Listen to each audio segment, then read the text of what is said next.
ಆಕಾಶವಾಣಿ ಸಮಾಚಾರ ದರ್ಶನ ಮುಖ್ಯಾಂಶಗಳು. ಪಶ್ಚಿಮ ಏಷ್ಯಾದ ಸಂಘರ್ಷ ಹಿನ್ನೆಲೆ ತಾವು ನೀಡಿದ್ದ ಮನವಿಗೆ ಸ್ಪಂದಿಸಿದ ದೇಶದ ಜನತೆಗೆ ಮನದ ಮಾತಿನಲ್ಲಿ ಕೃತಜ್ಞತೆ ಸಲ್ಲಿಸಿದ ಪ್ರಧಾನಿ ನರೇಂದ್ರ ಮೋದಿ. ಪೆರು ದೇಶದೊಂದಿಗೆ ರಾಜ್ಯ ಸರ್ಕಾರ ಸಿಸ್ಟರ್ ಸಿಟಿ ಒಪ್ಪಂದ. ಉಪಮುಖ್ಯಮಂತ್ರಿ ಡಾ ಜಿ ಪರಮೇಶ್ವರ್. ರಾಜ್ಯದಲ್ಲಿ ಮತದಾರರ ಪಟ್ಟಿ ವಿಶೇಷ ಸಮಗ್ರ ಪರಿಷ್ಕರಣೆಗೆ ಚಾಲನೆ.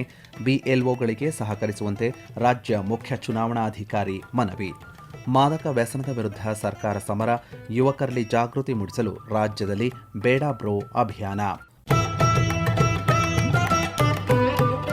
ಪ್ರಧಾನಿ ನರೇಂದ್ರ ಮೋದಿಯವರು ಆಕಾಶವಾಣಿಯ ಜನಪ್ರಿಯ ಕಾರ್ಯಕ್ರಮ ಮನ್ ಕಿ ಬಾತ್ನಲ್ಲಿ ದೇಶದ ಭದ್ರತೆ, ಸ್ವಾವಲಂಬನೆ, ಸಹಭಾಗಿತ್ವ, ಪರಿಸರ ಸಂರಕ್ಷಣೆ, ಕ್ರೀಡೆ, ತಂತ್ರಜ್ಞಾನ ಮತ್ತು ಭಾರತೀಯ ಸಂಸ್ಕೃತಿಯ ಜಾಗತಿಕ ವಿಸ್ತರಣೆ ಸೇರಿದಂತೆ ಹಲವು ಮಹತ್ವದ ವಿಷಯಗಳ ಕುರಿತು ದೇಶವನ್ನು ಉದ್ದೇಶಿಸಿ ಮಾತನಾಡಿದರು. ಜೂನ್ ತಿಂಗಳಲ್ಲಿ ದೇಶ ವಿವಿಧ ಕ್ಷೇತ್ರಗಳಲ್ಲಿ ಗಮನಾರ್ಹ ಸಾಧನೆಗಳನ್ನು ದಾಖಲಿಸಿದ್ದು, ಈ ಯಶಸ್ಸುಗಳು ಆತ್ಮನಿರ್ಭರ ಭಾರತದ ಸಂಕಲ್ಪವನ್ನು ಮತ್ತಷ್ಟು ಬಲಪಡಿಸಿವೆ ಎಂದು ಹೇಳಿದ್ದಾರೆ. ದೇಶದ ರಕ್ಷಣಾ ಸಾಮರ್ಥ್ಯ ವೃದ್ಧಿಯಾಗುತ್ತಿರುವುದನ್ನು ಉಲ್ಲೇಖಿಸಿದ ಪ್ರಧಾನಿ, ಕೋಲ್ಕತ್ತಾದಲ್ಲಿ ಭಾರತೀಯ ನೌಕಾಪಡೆಗೆ ಸ್ವದೇಶಿ ನಿರ್ಮಿತ ಐಎನ್ಎಸ್ ದುನಾಗಿರಿ, ಐಎನ್ಎಸ್ ಸಂಶೋಧಕ್ ಮತ್ತು ಐಎನ್ಎಸ್ ಅಗ್ರಯ ಯುದ್ಧ ನೌಕೆಗಳನ್ನು ಸೇರ್ಪಡೆಗೊಳಿಸಿರುವುದನ್ನು ಪ್ರಸ್ತಾಪಿಸಿದರು. ಭಾರತದಲ್ಲೇ ನಿರ್ಮಾಣಗೊಂಡ ಸಿ-295 ವಿಮಾನ ಮೊದಲ ಯಶಸ್ವಿ ಹಾರಾಟ ನಡೆಸಿರುವುದು ಹಾಗೂ ಇನ್ನೂ 40 ವಿಮಾನಗಳ ನಿರ್ಮಾಣ ಕಾರ್ಯ ನಡೆಯುತ್ತಿರುವುದರಿಂದ ಎಂಎಸ್ಎಂಇ ಮತ್ತು ಏರೋಸ್ಪೇಸ್ ಕ್ಷೇತ್ರಕ್ಕೆ ಹೊಸ ಉತ್ತೇಜನ ದೊರೆಯಲಿದೆ ಎಂದು ಹೇಳಿದ್ದಾರೆ. ಅಲ್ಲದೆ ಡಿಆರ್ಡಿಒ ಅಭಿವೃದ್ಧಿಪಡಿಸಿರುವಂತಹ long range land attack cruise ಕ್ಷಿಪಣಿಯ ಯಶಸ್ವಿ ಪರೀಕ್ಷೆಯನ್ನು ಅವರು ಉಲ್ಲೇಖಿಸಿದರು. ಅಂತಾರಾಷ್ಟ್ರೀಯ ಯೋಗ ದಿನಾಚರಣೆಯು ಈ ಬಾರಿ ವಿಶ್ವದ 2500ಕ್ಕೂ ಹೆಚ್ಚು ಸ್ಥಳಗಳಲ್ಲಿ ಯಶಸ್ವಿಯಾಗಿ ಆಚರಿಸಲ್ಪಟ್ಟಿರುವುದನ್ನು ಪ್ರಧಾನಿ ಶ್ಲಾಘಿಸಿದರು. ಅಹಮದಾಬಾದ್ನಲ್ಲಿ ನಡೆದ ವಿಶ್ವ ಯೋಗಾಸನ ಚಾಂಪಿಯನ್ಶಿಪ್ನಲ್ಲಿ ಭಾರತ 102 ಚಿನ್ನ ಸೇರಿದಂತೆ 114 ಪದಕಗಳನ್ನು ಗೆದ್ದು ಅಗ್ರಸ್ಥಾನ ಪಡೆದಿರುವುದಕ್ಕೆ ಕ್ರೀಡಾಪಟುಗಳನ್ನು ಪ್ರಧಾನಿ ಅಭಿನಂದಿಸಿದರು. अहमदाबाद में आयोजित विश्व योगासन चैंपियनशिप की भी बड़ी चर्चा हुई. इसमें भारत ने कुल 114 पदक जीते. इनमें 102 गोल्ड मेडल भी शामिल है. भारत इस चैंपियनशिप की पदक तालिका में पहले स्थान पर रहा. मैं सभी विजेता खिलाड़ियों को बहुत बहुत बधाई देता हूं.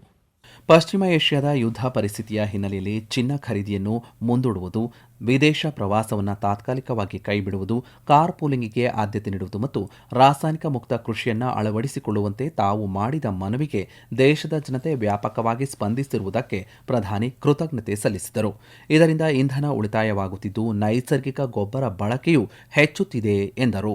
पश्चिम एशिया में बनी युद्ध की स्थितियों को देखते हुए मैंने देशवासियों से कुछ आग्रह किए थे.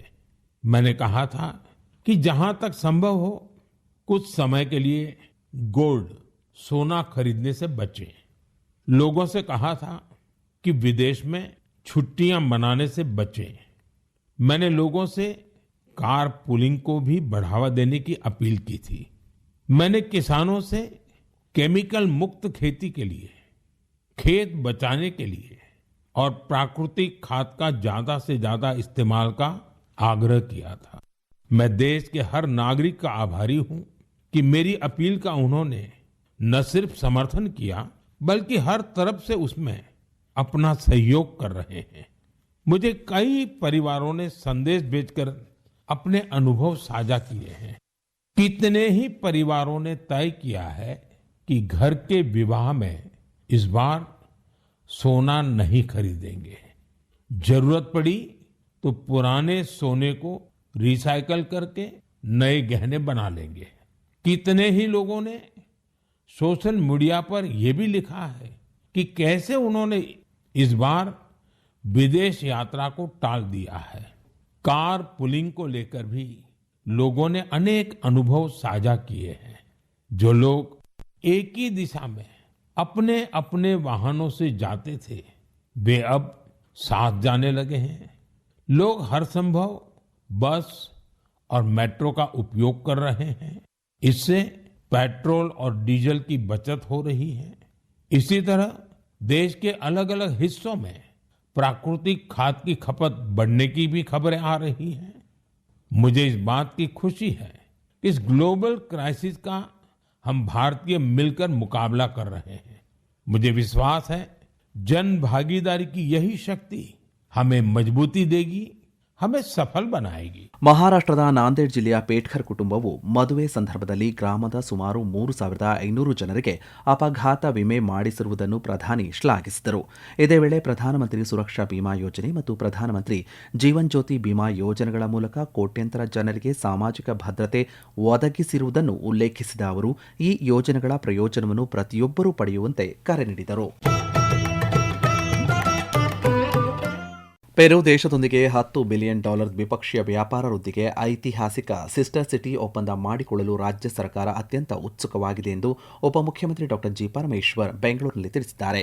ಭಾರತ ಮತ್ತು ಪೆರು ನಡುವಿನ 63 ವರ್ಷಗಳ ರಾಜತಾಂತ್ರಿಕ ಬಾಂಧವ್ಯ ಹಾಗೂ ಪೆರು ಗಣರಾಜ್ಯದ 205ನೇ ಸ್ವಾತಂತ್ರ್ಯ ದಿನಾಚರಣೆಯ ಅಂಗವಾಗಿ ಆಯೋಜನೆ ಮಾಡಲಾಗಿದ್ದಂತಹ ಉನ್ನತ ಮಟ್ಟದ ರಾಜತಾಂತ್ರಿಕ ಸಮಾರಂಭದಲ್ಲಿ ಅವರು ಮಾತನಾಡಿದರು. ಭಾರತದ ಐಟಿ ಸಾಫ್ಟ್ವೇರ್ ಅಭಿವೃದ್ಧಿ ಮತ್ತು ಜೈವಿಕ ತಂತ್ರಜ್ಞಾನ ಉತ್ಪಾದನೆಯಲ್ಲಿ ರಾಜ್ಯವು 40% ಹೆಚ್ಚಿನ ಪಾಲನ್ನು ಹೊಂದುವ ಮೂಲಕ ದೇಶದಲ್ಲೇ ಪ್ರಥಮ ಸ್ಥಾನದಲ್ಲಿದೆ ಎಂದು ಸಂತಸ ವ್ಯಕ್ತಪಡಿಸಿದರು. ಬೆಂಗಳೂರು ಮತ್ತು ಪೆರು ದೇಶದ ಪ್ರಮುಖ ನಗರದ ನಡುವೆ ವ್ಯಾಪಾರ, ಶಿಕ್ಷಣ ಮತ್ತು ಆರೋಗ್ಯ ಕ್ಷೇತ್ರಗಳಲ್ಲಿ ನೇರ ಸಾಂಸ್ಥಿಕ ಸಹಯೋಗ ಹೆಚ್ಚಿಸುವ ನಿಟ್ಟಿನಲ್ಲಿ ಈ ಸಿಸ್ಟರ್ ಸಿಟಿ ಒಪ್ಪಂದವು ಅತ್ಯಂತ ಮಹತ್ವದ್ದಾಗಿದೆ ಎಂದು ತಿಳಿಸಿದರು. ಇದು ಭವಿಷ್ಯದಲ್ಲಿ ಉಭಯ ದೇಶಗಳ ನಡುವಿನ $10 ಬಿಲಿಯನ್ ದ್ವಿಪಕ್ಷೀಯ ವ್ಯಾಪಾರ ವೃದ್ಧಿಗೆ ಮುನ್ನುಡಿಯಾಗಲಿದೆ ಎಂದು ವಿಶ್ವಾಸ ವ್ಯಕ್ತಪಡಿಸಿದ್ದಾರೆ. ರಾಜ್ಯದಲ್ಲಿ ಕಳೆದ ಜೂನ್ 30ರಿಂದ ವಿಶೇಷ ಸಮಗ್ರ ಮತದಾರರ ಪಟ್ಟಿ ಪರಿಷ್ಕರಣೆ ಪ್ರಕ್ರಿಯೆ ಆರಂಭವಾಗಿದೆ. ಈ ಸಂಬಂಧ ರಾಜ್ಯ ಮುಖ್ಯ ಚುನಾವಣಾ ಅಧಿಕಾರಿ ಅನ್ಬುಕುಮಾರ್ ಪ್ರತಿಕ್ರಿಯಿಸಿದ್ದು, ರಾಜ್ಯದಲ್ಲಿ ಪ್ರಸ್ತುತ ಒಟ್ಟು 5,54,32,314 ಮತದಾರರಿದ್ದು ಎಲ್ಲರೂ ವಿಶೇಷ ಸಮಗ್ರ ಪರಿಷ್ಕರಣೆಗೆ ಒಳಪಡಲಿದ್ದಾರೆ. ಈಗಾಗಲೇ 91.61% ಮತದಾರರು ಮ್ಯಾಪಿಂಗ್ಗೆ ಒಳಪಟ್ಟಿದ್ದಾರೆ. 46,52,504 ಜನರು ಮ್ಯಾಪಿಂಗ್ನಿಂದ ಹೊರಗೆ ಉಳಿದಿದ್ದಾರೆ ಎಂದು ಮಾಹಿತಿ ನೀಡಿದ್ದಾರೆ. ಎಸ್ಐಆರ್ಗಾಗಿ ರಾಜ್ಯಾದ್ಯಂತ 59,050 ಬೂತ್ ಮಟ್ಟದ ಅಧಿಕಾರಿಗಳನ್ನು ನಿಯೋಜನೆ ಮಾಡಲಾಗಿದೆ. 31 ಜಿಲ್ಲಾ ಚುನಾವಣಾ ಅಧಿಕಾರಿಗಳು, 4 ಅಪರ ಜಿಲ್ಲಾ ಚುನಾವಣಾ ಅಧಿಕಾರಿಗಳು, 224 ನೋಂದಣಾಧಿಕಾರಿಗಳು, 336 ಸಹಾಯಕ ನೋಂದಣಾಧಿಕಾರಿಗಳು ಹಾಗೂ ಬಿಎಲ್ಒಗಳನ್ನು ನೇಮಕ ಮಾಡಲಾಗಿದೆ ಎಂದು ತಿಳಿಸಿದ್ದಾರೆ. ಬಿಎಲ್ಒಗಳು ಮನೆ ಮನೆಗೆ ಭೇಟಿ ನೀಡಿ ಗಣತಿ ನಮೂನೆ ವಿತರಣೆ ಮಾಡುತ್ತಿದ್ದು, ಭರ್ತಿ ಮಾಡಿದ ನಮೂನೆಗಳನ್ನು ಡಿಜಿಟಲೀಕರಣಕ್ಕಾಗಿ ಕಳುಹಿಸಲಿದ್ದಾರೆ. ಎನ್ಯುಮರೇಷನ್ ಫಾರ್ಮ್ ಭರ್ತಿ ಮಾಡಿ ಬಿಎಲ್ಒಗಳಿಗೆ ಹಿಂದಿರುಗಿಸುವಂತೆ ಅವರು ಮನವಿ ಮಾಡಿದ್ದಾರೆ. 16/6/2026 ನಾವು ಮತದಾರ ಪಟ್ಟಿನ ಫ್ರೀಸ್ ಮಾಡಿದ್ವಿ. ಅವತ್ತು ಸುಮಾರು ಕರ್ನಾಟಕ ರಾಜ್ಯದಲ್ಲಿ 5,54,36,000 ಮತದಾರರು ಇದ್ದಾರೆ. ಆ ಎಲ್ಲ ಮತದಾರರಿಗೂ ಎನ್ಯುಮರೇಷನ್ ಫಾರ್ಮ್ಸನ್ನು 2 ಸೆಟ್ಟು ಪ್ರಿಂಟ್ ಮಾಡಿ ನಾವು ಪ್ರತಿಯೊಂದು ಮನೆಗೆ ಜೂನ್ 30ರಿಂದ 29 ಜುಲೈ ಒಳಗಾಗಿ ಪ್ರತಿಯೊಂದು ಮತದಾರರ ಕೈಗೆ ತಲುಪಿಸೋಂಗೆ BLO ಮುಖಾಂತರ ಫಾರ್ಮ್ಸನ್ನು ಕಳಿಸ್ಕೊಡ್ತಾ ಇದ್ವಿ. ನಾನು ಮತದಾರರಿಗೆ ಪ್ರೀತಿಯಿಂದ ವಿನಂತಿ ಮಾಡಿಕೊಡ್ತೀನಿ, BLO ತಮ್ಮ ಎನ್ಯುಮರೇಷನ್ ಫಾರ್ಮನ್ನು ತಮ್ಮ ಮನೆಗೆ ಕೊಡುವ ಸಂದರ್ಭಗಳಲ್ಲಿ ದಯವಿಟ್ಟು ಹಳೆ ಫೋಟೋ ಇದ್ದರೆ ದಯವಿಟ್ಟು ಅದು ಬದಲಾಗಿ ಹೊಸ ಫೋಟೋ ಹಾಕಿಬಿಟ್ಟು ತಮ್ಮ ಮಾಹಿತಿಯನ್ನು ಅದರಲ್ಲಿ ಫಿಲ್ ಮಾಡಿ ಸಹಿ ಮಾಡಿ BLO ಹತ್ರ ವಾಪಸ್ ಕೊಡಿ ಅಂತ ಕೇಳ್ತೀನಿ ನಾನು. ಅಕಸ್ಮಾತ್ ಯಾರು ಕೆಲವರು ಮತದಾರರಿಗೆ ಒಂದಕ್ಕಿಂತ ಮೇಲ್ಪಟ್ಟು ಜಾಗದಲ್ಲಿ ವೋಟರ್ ಲಿಸ್ಟಲ್ಲಿ ಹೆಸರಿದ್ದರೆ ದಯವಿಟ್ಟು ಅವ್ರ ಹತ್ರ ವಿನಂತಿ ಮಾಡಿಕೊಡ್ತೀನಿ, ಯಾವುದೇ ಕಾರಣಕ್ಕೂ ತಾವು ಒಂದು ಕಡೆ ಮಾತ್ರ ಫಾರ್ಮ್ ಸೈನ್ ಮಾಡಿ ಕೊಡಬೇಕು, ಎಲ್ಲಿ ಬೇಕೋ ಅಲ್ಲಿ ತಾವು ಸೈನ್ ಮಾಡಿ, ಬಾಕಿ ಕಡೆ ಯಾವುದೇ ಕಾರಣಕ್ಕೂ ಫಾರ್ಮ್ ಸೈನ್ ಮಾಡಬೇಡ ಎಂದು ನಾನು ಕೋರಿಕೊಳ್ತೀನಿ. ರಾಜ್ಯದಲ್ಲಿ ಮಾದಕ ವಸ್ತುಗಳ ಜಾಲವನ್ನು ಸಂಪೂರ್ಣವಾಗಿ ಬೇರು ಸಹಿತ ಕಿತ್ತು ಹಾಕುವ ಉದ್ದೇಶದಿಂದ ಸರ್ಕಾರ ಶೂನ್ಯ ಸಹಿಷ್ಣುತೆ ನೀತಿಯನ್ನು ಕಟ್ಟುನಿಟ್ಟಾಗಿ ಜಾರಿಗೆ ತಂದಿದೆ ಎಂದು ಗೃಹ ಸಚಿವ ಪ್ರಿಯಾಂಕ್ ಖರ್ಗೆ ತಿಳಿಸಿದ್ದಾರೆ.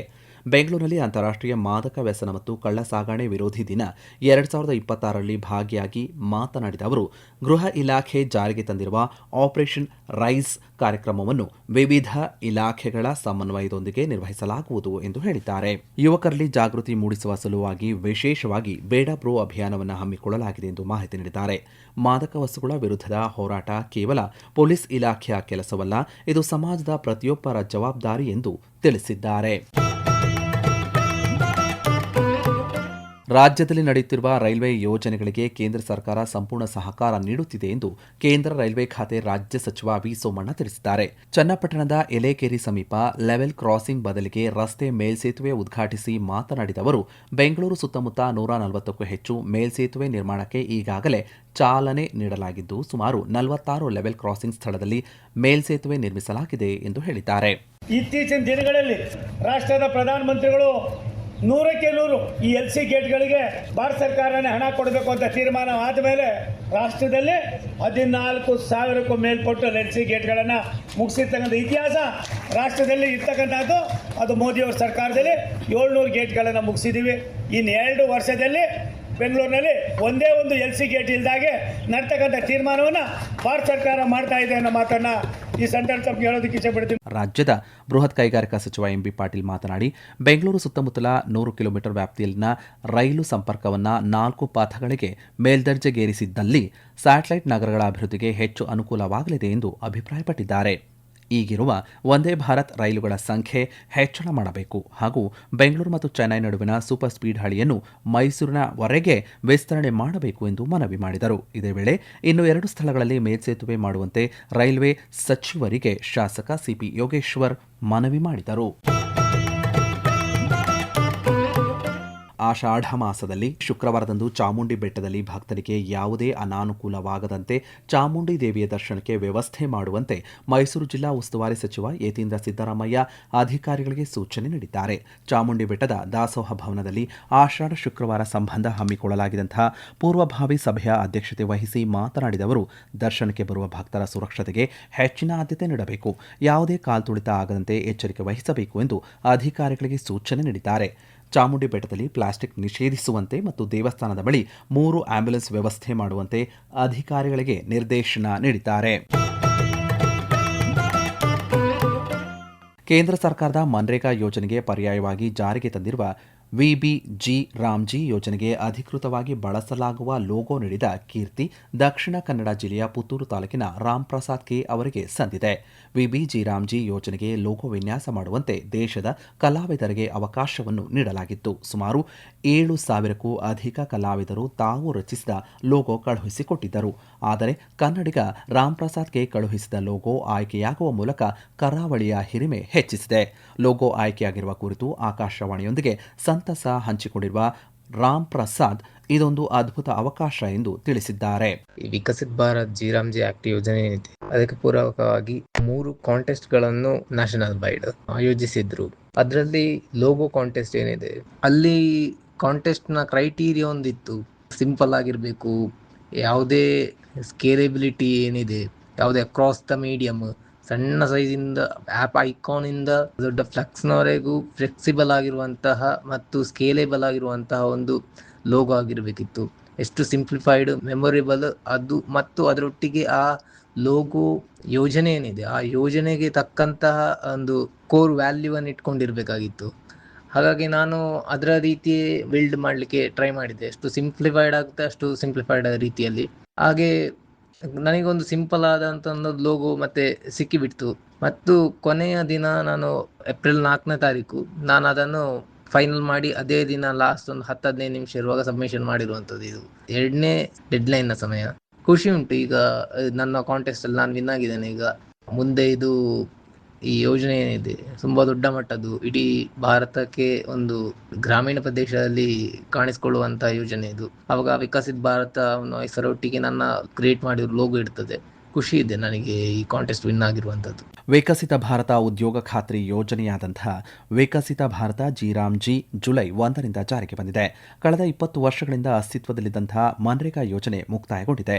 ವಿಕಸಿತ ಭಾರತ ಜಿರಾಮ್ಜಿಯಲ್ಲಿ ಉದ್ಯೋಗದ ಅವಧಿಯನ್ನು ವಾರ್ಷಿಕ 100 ದಿನಗಳಿಂದ 125 ದಿನಗಳಿಗೆ ಹೆಚ್ಚಳ ಮಾಡಲಾಗಿದೆ.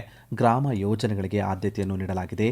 ಯೋಜನೆಗಳನ್ನು ಗುರುತಿಸಲು ಮತ್ತು ಅವುಗಳ ಮೇಲ್ವಿಚಾರಣೆ ನಡೆಸಲು ಉಪಗ್ರಹ ಚಿತ್ರಗಳು, GIS ಮ್ಯಾಪಿಂಗ್ ಮತ್ತು ಡಿಜಿಟಲ್ ಪರಿಕರಗಳನ್ನು ಬಳಸಲಾಗುತ್ತಿದೆ. ಈ ನಡುವೆ ಕೇಂದ್ರ ಸರ್ಕಾರ ಪರಿಷ್ಕೃತ ದಿನಗೂಲಿ ದರಗಳನ್ನು ಪ್ರಕಟಿಸಿದೆ. ರಾಜ್ಯದಲ್ಲಿ 360 ರೂಪಾಯಿಗಿಂತ ಹೆಚ್ಚಿನ ದಿನಗೂಲಿ ಹೊಂದಿದ್ದು ಕಾರ್ಮಿಕರಿಗೆ 409 ರೂಪಾಯಿಗಳವರೆಗೆ ದಿನಗೂಲಿ ದೊರೆಯಲಿದೆ. ಈ ಮೂಲಕ ಲಕ್ಷಾಂತರ ಗ್ರಾಮೀಣ ಕಾರ್ಮಿಕರ ಜೀವನೋಪಾಯಗಳನ್ನು ಬಲಪಡಿಸಲು ಕೇಂದ್ರ ಸರ್ಕಾರ ನಿರ್ಧರಿಸಿದೆ. ಇದುವರೆಗೂ ಸಮಾಚಾರ ದರ್ಶನ ಕೇಳಿದಿರಿ. ಸುದ್ದಿ ಸಂಪಾದಕರು ಆಕಾಶವಾಣಿ ಬೆಂಗಳೂರು ಪ್ರಾದೇಶಿಕ ಸುದ್ದಿ ವಿಭಾಗದ ಸಹಾಯಕ ನಿರ್ದೇಶಕರಾದಂತಹ ತುಕಾರಾಮ ಗೌಡ ಜಿ. ಸಮಗ್ರ ನಿರ್ವಹಣೆ ಆಕಾಶವಾಣಿ ಬೆಂಗಳೂರು ಪ್ರಾದೇಶಿಕ ಸುದ್ದಿ ವಿಭಾಗದ ಸಹಾಯಕ ನಿರ್ದೇಶಕರಾದಂತಹ ಸುಹಾಸ್ ಆರ್. ಪ್ರಸಾರ ನಿರ್ವಹಣೆ ಮತ್ತು ಪ್ರಸ್ತುತಿ ಚೇತನ್ ಸಿವಿ. ಆಕಾಶವಾಣಿ ಬೆಂಗಳೂರು ಪ್ರಾದೇಶಿಕ ಸುದ್ದಿ ವಿಭಾಗ ಪ್ರಸ್ತುತಪಡಿಸಿದ ಈ ಕಾರ್ಯಕ್ರಮ ರಾಜ್ಯದ ಎಲ್ಲ ಬಾನುಲಿ ಕೇಂದ್ರಗಳಲ್ಲಿ ಏಕಕಾಲಕ್ಕೆ ಪ್ರಸಾರವಾಯಿತು. ಮತ್ತೆ ಮುಂದಿನ ವಾರ ಮೂಡಿಬರಲಿದೆ ವಾರದ ವಾರ್ತಾಚಿತ್ರ ಸಮಾಚಾರ ದರ್ಶನ.